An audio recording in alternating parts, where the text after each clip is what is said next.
안녕하십니까. 오래간만에 뵙겠습니다. 아니구나, 지난주에 뵙구나. 그 드론으로 촬영한 사진을 보니까 신기하더라고요. 그 양목사님이 매주 하시는 그거 있죠. 예수님은 살아계십니다. 같이 하실까요? 예수님은 살아계십니다. 예수님은 살아계십니다. 여기까지 같이 맞춰놓고 오늘 말씀을 나눌 때에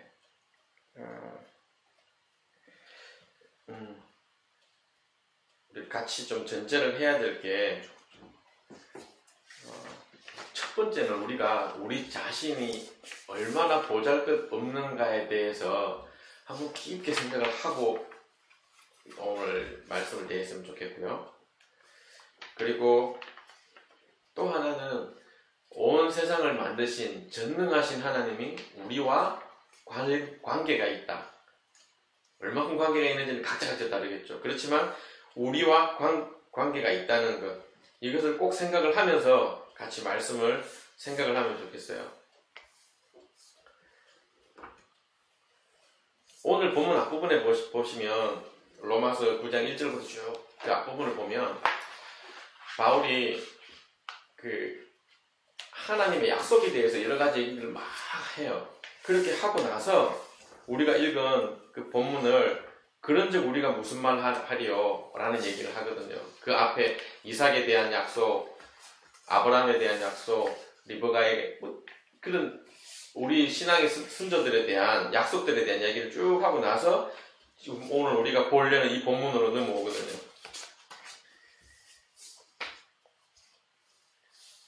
하나님의 약속을 따라 참 백성이 누구인가에 대해서 하나님께서 얘기를 하세요. 바울과 같은 유대인들은 자기네만 하나님 나라 백성이라고 확실하게 믿고 있는데 오늘 바울은 그 외의 것들을 얘기를 해주고 있어요. 나의 보잘것없음이 살면서 점점 깊어지는 때가 오더라고요. 제가 결혼할 때는 제 속으로 그런 생각을 했어요. 나와 만나는 여자는 정말 복이 많은 여자다. 어떻게 나 같은 사람과 결혼을 할 수 있어? 라고 생각을 하고 그 마음을 결혼을 하고 난 이후에도 수많은 아내와의 전쟁 가운데서도 포기하지 않고 지내왔는데 50을 좀 넘어서면서부터 갑자기 확 끊기더니 물론 그 앞에서부터 끊기기 시작했지만 내가 할 수 있는 게 없구나. 내가 할 수 있는 게 없구나. 근데 이게 너무 많아져요. 그러면서 나 자신에 대한 자신감도 부족해지고 그러다 보니까 사람들과 만나는 것도 어려워지고 그러다가 지나온 내 인생을 돌아보면서 그런 내가 어떻게 이렇게 살아왔지라는 생각들을 하게 되더라고요. 근데 시간이 지날수록 제가 우리가 같이 모여서 예배 드릴 때 한동안 약할 때 강함 되신다는 그 찬양이들 참 많이 부르던 때가 있어요. 그때였어요. 그때가 아주 그냥 처절해졌을 때였어요. 고린도 후서 13장 9절에 보면 우리가 약할 때에 너희가 강한 것을 기뻐하고 또 이것을 위하여 구하니 곧 너희가 온전하게 되는 것이라. 하나님께서 우리에게 연약함에 대해서 생각을 하게 하시고 묵상을 하게 하실 때가 우리가 겸손해지고 우리가 좀 더 우리 자신다워지는 때인 것 같습니다. 로마서 8장 26절에 이와 같이 성령도 우리의 연약함을 도우시나니 우리가 마땅히 빌 바를 알지 못하나 오직 성령이 말할 수 없는 탄식으로 우리를 위하여 친히 간구하시느니라. 오직 성령이 말할 수 없는 탄식으로 얼마나 우리에 대해서 안타까우면 구하는데 그냥 구하는 게 아니라 탄식 가운데 구한다고 합니다. 제가 좋아하는 성경 이야기 중에 하나가 사무엘 이야기인데요. 그 한나가 그 사무엘상 1장에 보면 어떤 마음의 고생과 그 시대의 어려움을 가지고 하나님 앞에 나가서 사무엘을 구하는 장면이 나와요. 그리고 2장을 가면 사무엘을 낳고 적당히 키우고 하나님의 전 앞에 바치고 난 뒤에 한나가 하나님 앞에서 찬양을 해요. 그 찬양을 보면 그 안의 내용들이 어마어마하거든요. 어떻게 사람이 이렇게 하나님을 찬양할, 이 정도까지 찬양할 수 있을까? 그런 모습을 보게 돼요. 이 두 가지인데요. 하나는 사무엘이 하나님을 처음 대면하는 그 장면이에요. 엘리 제사장은 자고 엘리를 시중 들고 있던 사무엘을 부르는 그 목소리를 듣고 엘리 제사장이 부르는 가지만 엘리 제사장은 자기가 아니라고 얘기를 하다가 세 번째 불렀을 때 종이 듣겠다고 얘기를 하라고, 나한테 오지 말고. 그러면서 하나님과의 첫 만남이 시작이 돼요. 지금 이 말씀을 나누면서 제 마음속에 아주 작은 소망은 뭐냐면, 어떻게 하나님이 부르는 그 이야기를 들을 수 있지? 하나님의 목소리를 듣는다고? 하나님이 불렀다고? 나도 저런 경험이 있으면 좋겠는데, 하나님이 나를 부르시는 걸 내가 들을 수 있으면 좋겠는데, 이런 조그마한 씨앗이 특별히 아동부, 유스들, 대학부들에게 떨어졌으면 좋겠어요. 그래서 나도 하나님이 나를 부르시는 것을 듣기를 원하고 보기를 원합니다. 내가 경험할 수 있으면 어떨까요? 저도 그러면 좋겠습니다. 라는 이 씨앗이 한번 떨어지면 좋겠어요. 그리고 한나의 기도와 찬양을 보면서 사무엘이라는 대선지자가 나오는 그 시작은 사무엘이 아니라 한나로부터 시작이 됐다는 거예요. 하나님 앞에서 그렇게 간절하게 사무엘 1장 10절에 보면 한나가 마음이 괴로워서 하나님께 기도하고 통곡하며, 이런 얘기를 하면 저도 하나님 앞에 통곡해요라는 분들이 있을 거예요. 서러워서 형은 저거 사주고 새 거 사주고 나는 형껏 물려받고 뭐 이러면서 자기 억울함을 얘기할 때가 있겠지만, 한나가 울면서 막 기도하고 그러다가 지쳐서 입으로 중얼거리면서 말하지 않고 기도할 때 엘리 제사장이 너 술 먹었냐? 뭐 이렇게 얘기를 해요. 그럴 때 한나가 1장 15절에 보면 그렇지 않습니다. 나는 마음이 슬픈 여자라 포도주나 독주를 마시는 것이 아니고 여호와 앞에 나의 심정을 통한 것뿐입니다. 그리고 1장 20절에 가면 이제 많이 흘렀죠. 한나가 잉태하고 때가 이름에 아들을 낳아 사무엘이라 이름하였으니 이는 내가 여호와께 그를 구하였다 하며, 이들아 내가 그를 구하였다는 겁니다. 아마 주빌리 채플에 있는 어른들 중에서도 어른들의 부모님이 그렇게 구해서 그 기도 가운데 이 땅에 빛을 보신 분이 계실 거고, 또 우리 아동부 중에도 엄마 아빠의 이런 간절한 기도 가운데 태어나신 분들이 있을 거예요. 한번 물어보세요. 나를 놓기 전에 어떤 기도를 했는지 엄마 아빠에게 한번 물어보시면 깊은 사연이 있는 집들도 있을 거고, 아니야 그냥 아무 생각 없이 하나님께서 너를 주셔서 우리는 기쁨으로 너를 웰컴했어 라는 집도 있을 거예요. 그렇지만 하나님께서 우리에게 우리 자녀를 사모하고 기대하는 마음을 주시고 기도하는 마음으로 모두를 만나게 하셨다고 생각을 해요. 사무엘 2장 1절에 보면 한나가 이런 고백을 해요. 한나가 기도하여 가로되 내 마음이 여호와를 인하여 즐거워하며 내 뿔이 여호와를 인하여 높아졌으며 내 입이 내 원수들을 향하여 크게 일렸으니 이는 내가 주의 구원을 인하여 기뻐함이니이다. 한나가 울며 통곡하며 기도하던 그 기도가 여호와의 이름을 높이는 찬양으로 바뀝니다. 이런 경험이 부모된 주빌리 식구 모든 엄마 아빠에게 있으면 좋겠어요. 하나님을 향해서 하나님께서 하셨습니다. 여호와의 이름을 높입니다. 근데 그 안에 디테일한 고백들이 각자가 처한 경험들과 상황 가운데 전혀 다르게, 그렇지만 그 본인들은 알거든요. 그 고백을 할 수밖에 없는, 그래서 그 고백들이 서로에게 나누어지는 그런 경험이 있으면 좋겠습니다. 우리 가운데는 지금 태어나자마자 그냥 눈 좀 뜨고 생각을 할 수 있는 나이가 돼서 보니 자기가 교회가 있는 그런 친구들이 많을 거예요. 저처럼 교회를 다니지 않다가 교회를 오게 된 사람들도 있을 것이고요. 근데 교회를 계속 있던 분들은 엄마 아빠가 성경을 보자 그러면 그 마음이 어떨지는 모르겠는데,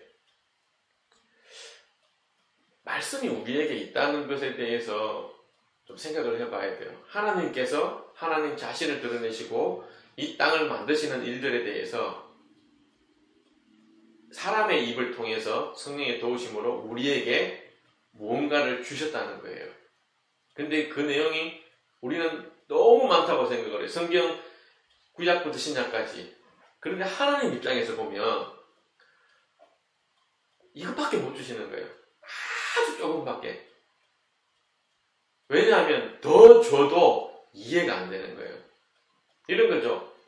우리가 길을 가다가 개미들이 길을 쫙 지어가는 걸 보고 거기에 제가 발을 걔들이 움직이는 길에다가 탁 갖다 놓으면 그 개미들 입장에서는 이 발이 얼마나 크겠어요. 내가 좀 전에 지나왔던 길인데 이제 돌아가려고 하니까 갑자기 산이 나타나는 거예요. 그래서 제가 거기다가 써놨어요. 신발 옆에다가 오른쪽으로 돌아가시오. 개미들이 연구를 할 거예요. 개미학자들이 나름 똑똑한 친구들이 저게 무슨 말일까. 그래서 막 연구를 하면서 찾아서 그런데 그것이 과연 얼마나 이해가 될까요? 그 생각을 많이 하거든요. 개미 입장에서. 어찌됐든 하나님께서 하나님이 내가 이래 라고 우리에게 알려주시기 위해서 책을 쓰셨다는 사실 하나와 그 책이 우리에게 있다는 그 사실이 기적이거든요. 성령님을 통해서 우리에게 주셨다는 사실이. 그리고 이 책이 보물로 발견한 사람에게는 인생 최고의 보물인데 모든 사람들이 성경 책을 들고 있지만 이 책을 어떻게 썼는지 따라서 어떤 분은 높이가 적당하니까 베개로 아주 잘 주무실 거예요. 또 어떤 분은 잠이 안 올 때마다 책을 열어서 보시다가 잘 주무실 거고 또 어떤 분은 한 절 한 절을 붙잡고 읽으면서 가슴을 치며 하나님의 그 마음을 감동하며 하나님을 찬양하며 이 책이 얼마나 값진 보물인지를 깨달으면서 이 책을 보는 분들도 계실 거예요. 이런 거죠. 우리가 엄청 비싸게 좋은 차를 샀어요. 근데 거기에 내비게이션이 탁 장착이 되어 있고 얘가 막 나타나서 말도 하고 주인님 거기로 가시면 안 돼요. 1차선으로 가세요. 뭐 안내를 잘 해주는데 이 기계를 쓸 줄을 몰라요. 그래서 아빠는 새 차를 모르고 막 딱 폼을 잡고 어디를 가는데 길을 잃어버린 거예요. 내비게이션 쓸 줄을 몰라가지고. 어쩌면은 우리가 하나님께서 우리에게 주신 내비게이션 같은 우리의 상상을 뛰어넘는 보물을 주셨는데 그거를 보물답게 쓰지 못하고 있을 수도 있다는 겁니다. 하나님께서 말씀으로만 그렇게 보여주시진 않죠. 그런데 성경을 읽고 이 땅을 보면은 아 그렇구나 하는 것들이 많잖아요. 해가 뜨고 달이 뜨고 별이 물이 바람이 사실 아무것도 없다면 우리 조상들이 했던 얘기들 그분의 경험을 우리는 들어야 될 거예요. 근데 아시죠? 옛날에 제가 어릴 때는 한국에서 볼 때 우리나라의 기후는 사만사오 뭐 이런 얘기를 들어서 지금은 그런 게 없어요. 그럼 열심히 배웠는데 안 맞는 거예요. 근데 하나님의 말씀은 이것들 다 듣고 있어요. 다 포괄하고 있고 우리에게 우리가 어떻게 인생을 살아야 되는지에 대해서 우리의 상상을 넘어서 만들어져 있어요. 그 책이.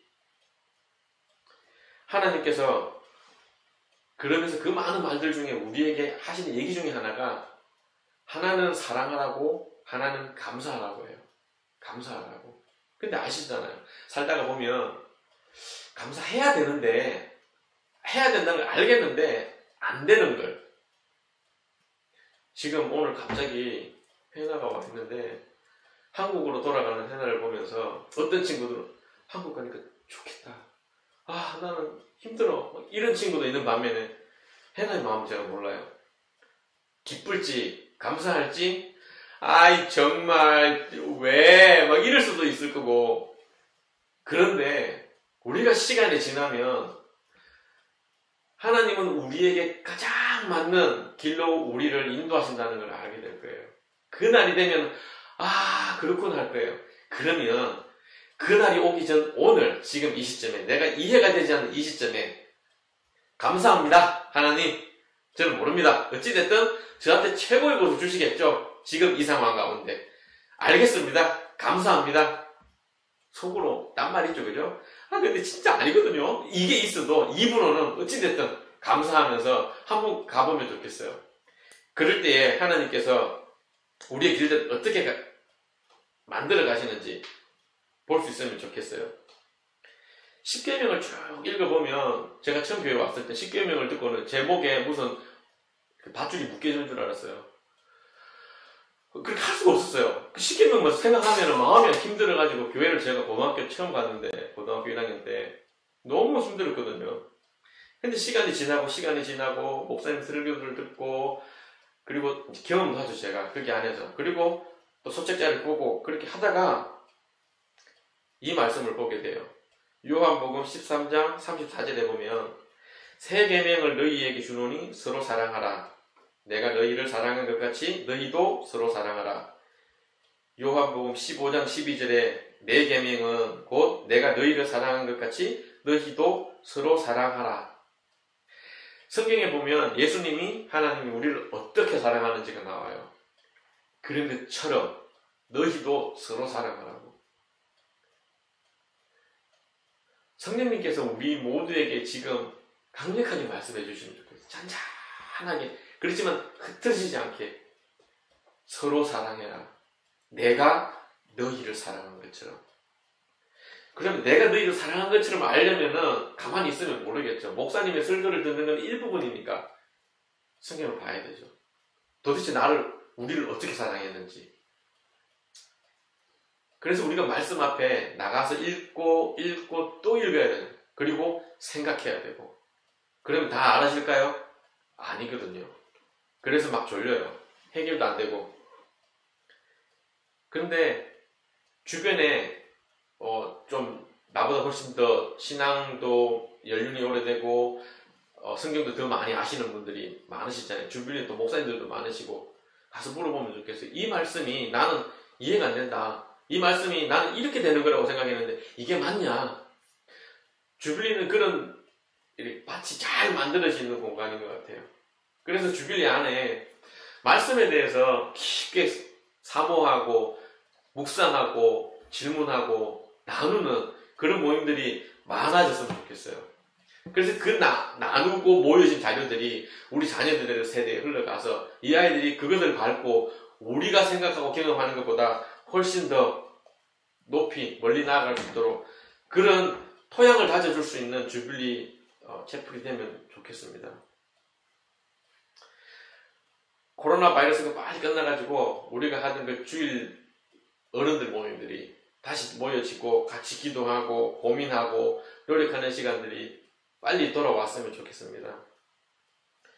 하나님께서 우리에게 말씀을 주시는 것은 작고 연약한 인간에게는 기적의 시작입니다. 이 보물을 누가 보물로 갖게 될지는 그 보물을 대하는 우리의 선택과 책임입니다. 여기서 우리는 자녀들보다는 부모님인 것 같아요. 그 보물을 대하는 부모의 태도가 우리 자녀들에게도 분명히 영향을 미치거든요. 저것이 무엇이간데 우리 부모가 저것을 저렇게 귀하게 여길까? 저희 어머니는 하나님을 지금 이제 왔다 갔다 하고 계세요. 믿을까? 저까 약간 자기가 이때까지 믿었던 우상에 대해서 의리? 뭐 이런 게 좀 있어가지고. 근데 저희 어머니가 귀하게 여기는 게 있었어요. 저 위에 지붕이 아니지. 약간 높은 곳에 올려놓던 단지가 있었어요. 정말 귀하게 여기시더라고요. 그것과 관련된 날이 오면 새벽 4시에 일어나서 물론 전날부터 입에 안 좋은 얘기를 안 담으시려고 굉장히 애를 쓰시고 새벽까지 일어나서 목욕을 하시고 제가 그런 집안에서 자랐거든요. 우리가 성경을 대할 때, 말씀을 대할 때, 예배를 대할 때 귀하게 여긴다면 우리 자녀들이 지금은 뭐 자세도 마음대로 하려고 하고 좀 부족해 보이지만 때가 되면 그 날들을 부모와 함께 예배 드리던 그 부모의 눈물과 기도와 하나님 앞에서의 그 간절함들을 자기의 것으로 가져가는 날이 올 것이라고 믿습니다. 예수님이 제자들과 생활을 막 하시다가 이제 갈 때가 되셨어요. 저도 제가 먼저 죽을까? 아내가 먼저 죽을까? 이 생각 해보거든요. 그러면 아내가 먼저 죽는 게 나을 것 같아요. 제가 뒤치다가 좀 하고 하는 게 나을 것 같아요. 그 생각을 좀 하다가 또 제가 하는 걸 보면은 애들을 봐서는 와이프가 있는 게 나은데 저를 보내고 난 뒤에 와이프가 힘들다고 생각하면 결론적으로 제가 먼저 가는 게 안 좋은 것 같아요. 제가 좀 남아있어야 될 것 같아요. 아내가 너무 힘들 것 같아요. 이런 얘기를 하니까 우리 애들이 그냥 같은 날 가요. 뭐 이러더라고요. 예수님이 얼마나 걱정이 됐겠어요. 데리고 있는 제자들이 막 철이 없잖아요. 막 여전히 막 달리고 칼 들고 설치고 뭐 죽이겠다 그러고. 근데 주님 가셔야 되는데 그때 예수님이 이제 제자들 얘기하시죠. 내가 가야 된다. 근데 내가 가고 나면 보혜사 성령께서 오실 거다. 그래서 너희들과 동행하고 항상 함께 할 거다. 요한복음 14장 16절에 보시면 내가 아버지께 구하겠으니 그가 또 다른 보혜사를 너희에게 주셔서 영원토록 너희와 함께 있게 하시리니. 근데 그분이 어떤 분이시냐면 저는 진리의 영이라 세상은 능히 저를 받지 못하나니 이는 저를 보지도 못하고 알지도 못함이라. 그러나 너희는 저를 아나니 저는 너희와 함께 거하시며 또 너희 속에 계시겠음이니라. 예수님이 가시고 난 뒤에 그 보혜사 성령께서 오셔서 우리와 늘 함께 하신대요. 그 보혜사라는 의미는 이 사전을 찾아보니까 대언자, 변호사, 중재자, 협조자, 대변자 뭐 이런 뜻이 있어요. 그러니까 내가 좀 뭔가 실수를 했을 때도 그 보혜사의 이 위치의 직무의 직임을 보면 뭐 하나님 앞에 잠깐 얘가 사실은 이래서 이런 것이니 얘를 용서해 주는 게 마땅하다고 생각합니다. 뭐 이렇게 변호도 해줄 거라는 거죠. 그리고 우리가 뭔가가 부족할 때는 내 손을 잡아주고 다리를 번쩍 들어서 옮겨주고 내가 가야 될 그 길들에 대해서 같이 협조도 해줄 거라는 거죠. 그리고 대언자라는 것은 하나님께서 우리에게 하시고 싶은 얘기들을 듣고 우리에게 이렇게 하는 게 좋을 것 같은데라고 얘기를 해줄 수도 있다는 거죠. 근데 그분이 우리와 늘 함께 하시고 우리 속에 있다는 거예요. 요한복음 16장 13절에 보시면요. 진리의 성령이 오시면 그가 너희를 모든 진리 가운데로 인도하시리니 그가 자의로 말하지 않고 오직 듣는 것을 말하시며 장래 일을 너희에게 알리시리라. 성령님은 자기가 하고 싶은 대로 야, 너 그렇게 살면 안 돼 라고 하는 게 아니라는 거예요. 하나님께서 들은 그것들을 전해주는 거예요. 그리고 우리의 인생의 허점들을 대변해주고 변호해주고 보호해주고 도와주고 그런 분이 우리와 함께 있는데 우리는 그분을 의지하지도 않고 인식하지도 않고 그냥 이런 표현이 좀 이상하지만 사용하지도 않고 그냥 그분은 그분의 길을 가고 나는 나의 길을 가고 아주 뭐 독립적으로 멋있는 척하면서 갈 수도 있어요. 근데 예수님은 우리에게 그분을 보내주셨다는 거죠. 세상은 알지 못하지만 너희는 안다라고. 여기서 너희는 예수님의 제자들이에요. 만일 우리가 나 스스로 내가 예수님의 제자라고 생각을 한다면은 예수님께서 우리의 연약함과 하나님의 말씀을 대언해줄 이 성령님을 우리와 함께 하도록 보내주셨다는 사실을 믿으시고 내 안에 내주하게 하셨다는 사실을 믿으시고 그분과 동행하시기를 지금 이 시간 권면합니다. 이미 그렇게 살아오신 분들은 아실 거예요.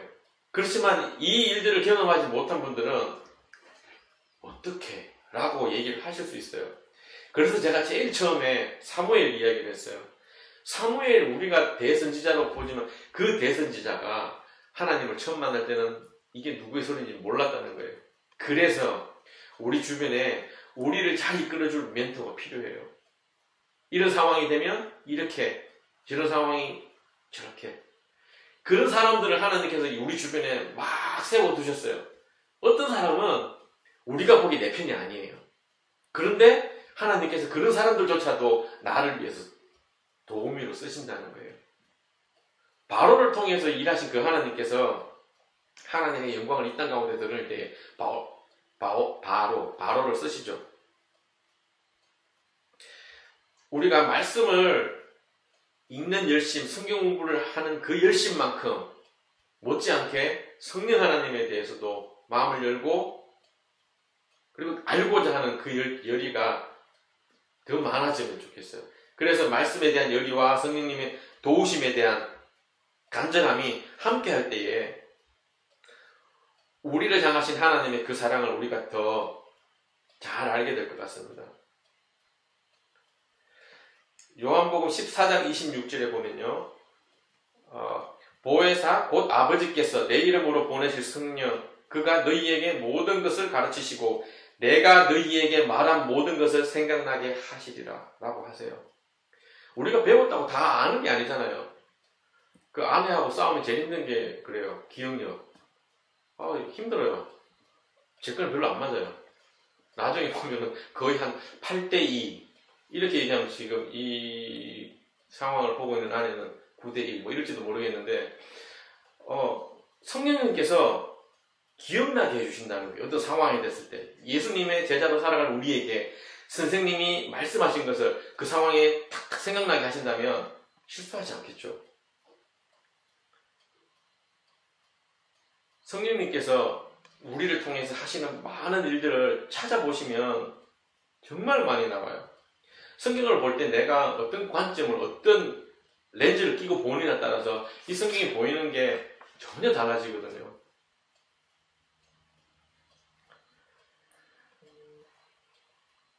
사도행전 10장 44절에 베드로가 이 말 할 때에 성령이 말씀 듣는 모든 사람들에게 내려오시니 우리가 성경을 읽을 때도 그렇고 설교를 들을 때도 그렇고 또 누군가를 만났을 때 제일 먼저 간절하게 구해야 될 것이 성령님 이 시간 오셔서 제게 해주시는 하나님의 말씀을 듣게 해주십시오. 귀를 열어주시고 마음을 열어달라고 간절하게 기도해야 됩니다. 그렇지 않고 인간적인 마음과 눈으로 누군 설교자 또 좋은 이야기를 해주시는 분이 이야기를 듣게 되면 내 인간적인 기준과 잣대로 그 사람을 보게 돼요. 그래서 정작 우리가 들어야 될 얘기는 듣지 못하고 쟤는 저게 마음에 안 들어. 왜 저래? 입은, 눈은, 코는. 저 드라마 볼 때 그러거든요. 쟤 왜 입을 안 벌려? 그 드라마에 집중하는 게 아니고 그 배우한테 집중을 해요.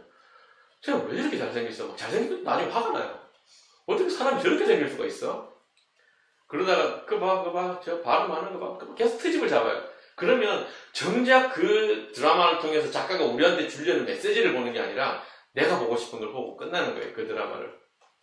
말씀도 마찬가지거든요. 하나님께서 우리에게 해주시고자 하는 그 말씀들을 제대로 들을 수 있는 건 내 노력과 능력이 아니라 성령님의 도움이 분명히 있어야 돼요.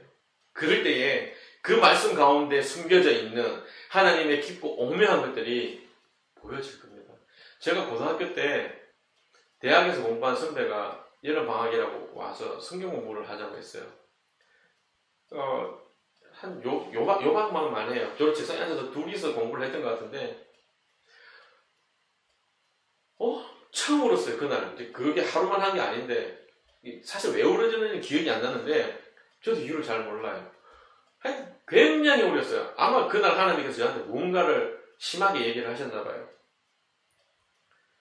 하나님께서 우리에게 말씀하시는 것들을 들을 마음이 있으시다면 성령님께서 내게 임해달라고 매일매일 쉬지 않고 기도하고 길을 걸으면서도 성령님께 얘기를 하면서요. 하나님, 성령님, 저 길이 너무 멋지지 않아요? 어떻게 저렇게 만드셨어요? 정말 멋지십니다. 캐나다 있다가 가신 목사님이 카톡에 첫 마디가 캐나다의 프레시한 공기가 미사역을 쓰시는데 나한테 간절하대요. 한국 갔더니 막 덥고 습하고 제일 장마 때 가셨거든요. 에베소서 1장 11절에 보면 모든 일을 그 마음의 원대로 역사하시는 자의 뜻을 따라 우리가 예정을 입어 그 안에 기업이 되었습니다. 우리가 이 자리에 우리가 예배자로 하나님의 사람으로 모여진 이 사실은 우리 자의로 된 것이 전혀 없고 하나님께서 우리를 부르셨기 때문입니다. 믿으십시오.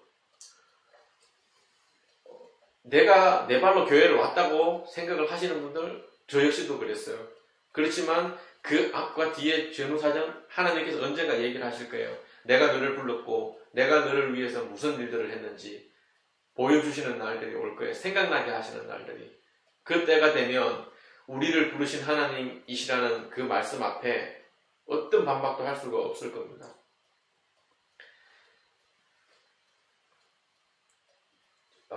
에베소서 1장 13절에 보시면 하나님께서 많은 예정과 우리를 부르신 일에 대해서 얘기하고 나서 그 부르심 안에서 너희도 진리의 말씀 곧 너희의 구원의 복음을 듣고 그 안에서 또한 믿어 약속의 성령으로 인치심을 받았다고 얘기를 하세요.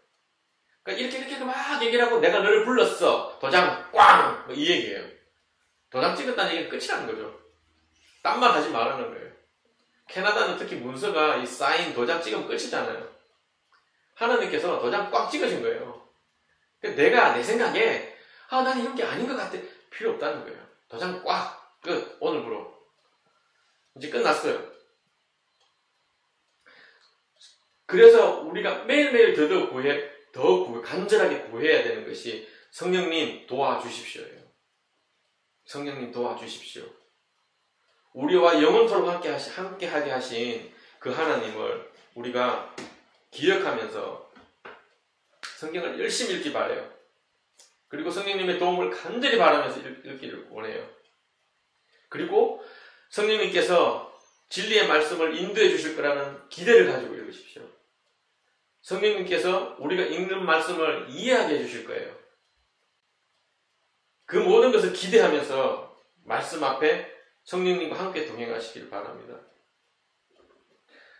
우리에게 성경이 없다면 우리는 자연을 통해서 배워나가는 시간들이 아마 인류가 지금까지 걸어온 역사보다 훨씬 더 많은 시간이 걸려서 조금씩 발전해 어쩌면 발전하지도 못했을지도 모르겠어요. 아니면 전혀 엉뚱하게 발전하든지. 과학자들이 굉장히 좋은 의도로 무언가를 딱 만들어내면 이 반대편에 있는 나쁜 놈들은 이걸 굉장히 안 좋은 쪽으로 딱 써버려요. 기가 막히게 써요. 이것을 보면 하나님의 말씀을 통해서 우리가 선한 길을 가려고 애쓰는 사람들이 이렇게 있음에도 불구하고 그 반대의 것들이 난리를 치는데 만약 이것이 빠져버린다면 굉장히 어려운 상황이 되겠죠. 우리가 하나님의 말씀 앞에서 생각해야 되는 것은 온 세상을 만드신 하나님께서 작디 작은 보이지도 않을 개미 같은 개미 사이즈나 될까요? 먼지 사이즈도 될지 말지 그런 나에게 사랑과 관심을 가지고 계시다는 겁니다. 그래서 우리 한 명 한 명에게 하나님 자신을 드러내고 계세요. 보여주시고 계시고 동행하십니다. 제가 어릴 때 혼자 착각일 수도 있는데 교회에서 힘든 일이 있어가지고 교회 뒤쪽에 앉아서 혼자 굴쩍굴쩍 하고 있을 때 정말 누군가 와서 저를 이렇게 안으면서 토닥거려 주는 것을 느꼈거든요. 물론 믿거나 말거나 그죠? 하나님 우리를 만져주세요. 그리고 우리가 기도할 때 응답하세요. 우리 딸들에게 너네 기도 제목을 써라. 노트에 써라. 까먹을 수도 있고 중간에 기도를 그만둘 수도 있으니까 다 적어라. 한 몇 개월이 지나면 제가 물어요. 그 기도 노트에 없냐? 바뀐 게? 그러면은 보고 나서 나중에 얘기를 해줘요. 자기가 기도를 많이 한 것도 있고 예를 들면 굉장히 자기가 정말 하고 싶은데 안 될 것 같은 거 근데 꼭 해야 되는 거 제가 무릎에 수술을 한번 하고 난 뒤로 4살 되게 내 몸에 칼을 대서는 안 되겠다 라고 생각을 했거든요. 그 결단을 했어요. 그래서 어찌됐든 우리 몸에 칼을 대지 마라. 있는 그대로 살자 했는데 그 룰을 깬 우리 둘째가 있잖아요. 그죠? 그럼 너무 만족해 살고 있어요.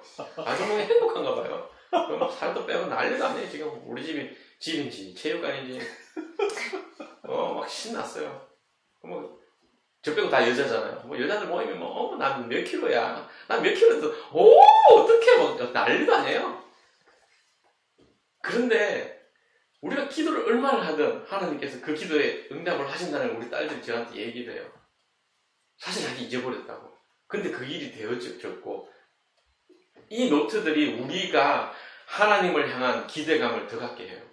그리고 더 신뢰하게 하고, 그 노트가 내 평생에 있다면 우리의 믿음이 정말 약해질 수밖에 없는 흔들리는 그때에 나의 하나님이 누구인지 생각나게 할 거고, 그 노트가 다음 세대에 전해졌을 때 물론 물음표가 달릴 거예요. 정말 이러실까? 이런 것도 해주신다고? 라는 생각들을 가질 수 있지만 그 자녀들이 나의 하나님을 일단 보고 시작하는 겁니다. 신앙생활을. 전능하시고 살아계신 하나님과의 역동적인 그 관계의 시작은 말씀입니다. 말씀을 읽어야 돼요. 그 안에 우리를 향한 하나님의 약속들이 숨겨져 있어요. 보물은 길바닥에 널려있는 게 보물이 아니잖아요. 보물 찾게 하잖아요. 막 숨겨져 있는 거죠. 그걸 찾으면 어떻게 돼요? 아싸 하죠. 아싸. 나 찾았어. 그 보물을 찾도록 도와주시는 분이 성령님이세요. 우리 모두가 성경을, 말씀을 가지고 있어요. 이 말씀이 살아있는 말씀이 되게 해주시는 분이 성령님이세요. 구하셔야 돼요. 아주 간절하게. 그래서 이때까지 내가 공부하고 연구하고 한 그것들보다 더 놀라운 사실들을 내 평생에 알아가고, 그래서 더 깊이 하나님을 만나게 해달라고 간절하게 구하면서 살아갈 때에 그 말씀이 나에게 정말 살아있는 말씀이 될 것입니다. 하나님께서 인간에게 하나님 자신을 드러내시는 가장 귀한 보물이 말씀이에요. 그 말씀 가운데 성령님과 동행하는 그 말씀을 읽는 그 가운데 이 땅을 보게 되면 무언가가 벗겨진 하나님이 만드신 세상을 보게 될 겁니다. 하나님께서 우리를 홀로 두지 않으세요. 성령님을 통해서 쉬지 않고 우리가 구하기만 하면 그 모든 것을 도와주실 겁니다. 말씀을 마무리하면서요. 진리의 성령이 오셔서 말씀을 깨닫게 하시고 죄와 사망에 묶인 우리를 자유케 해주십니다.